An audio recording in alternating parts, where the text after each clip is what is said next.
আসসালামু আলাইকুম ওয়া রাহমাতুল্লাহি ওয়া বারাকাতুহু। সুন্নাতে নয় শুধু খাওয়া খাওয়া শেষে শেষে মধুপান, মধুপান, সুন্নাতে নয় শুধু দাওয়াতের তের মেহমান।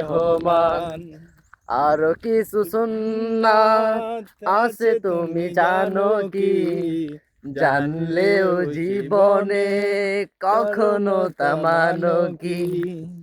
সুন্নাতে নয় নয় শুধু শুধু খাওয়া শেষে শেষে মধুপান, মধুপান, সুন্নাতে সুন্নাতে নয় নয় শুধু শুধু দাওয়াতের দাওয়াতের মেহমান। মেহমান। আরো কিছু সুন্নাত আছে তুমি জানো কি? জানলেও জীবনে কখনো তা মানো কি? দেশে গরিব নতুন করে রে ভাই রে, জোট বাঁধো সবাই। সুন্নাতে নয় শুধু পাগড়ি মাথায় বাঁধা, আরো সুন্নাত হলো রাষ্ট্রনায়ক হওয়া। সুন্নাতে নয় শুধু সুমধুর আলাপন, সুন্নাতে প্রয়োজনে হুঙ্কার গর্জন। সুন্নাতে নয় শুধু মেষ চরাতে যাওয়া, আরো সুন্নাত হলো পাথরের আঘাত খাওয়া।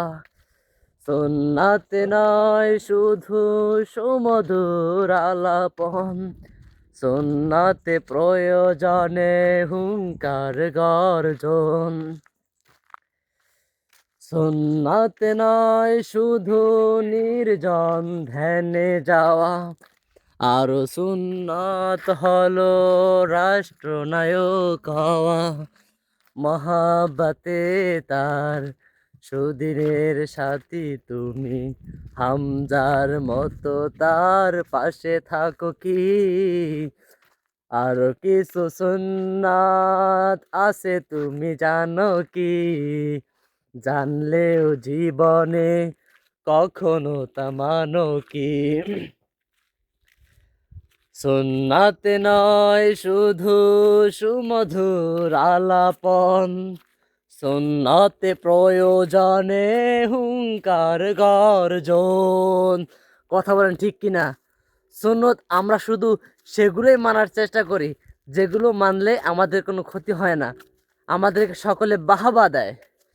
কিন্তু আল্লাহ রাসূল সাল্লাল্লাহু আলাইহি সাল্লাম বলেছেন যে যে সমস্ত সুন্নত বর্তমান মানুষ পালন করে না বা মানুষ জানেই না এই সমস্ত সুন্নত, যদি আপনারা এই সুন্নতটা আঁকড়ে ধরেন এবং এই সুন্নতটা উঁচু করেন বা সকলকে প্রচার করেন, তাহলে একজন গলা কাটা শহীদের সব আপনি পেয়ে যাবেন।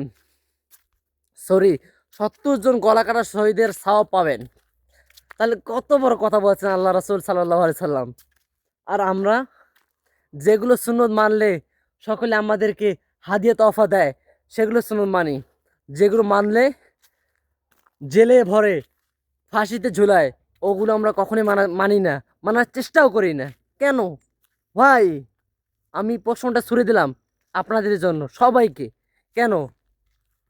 আসুন সকলে আমরা সমস্ত সুন্নতগুলো মানার এবং আদায় করার এবং সকলকে প্রচার করার আল্লাহ তাআলা তৌফিক দান করুক, এবং আমরা মানার চেষ্টা করব ইনশাআল্লাহ।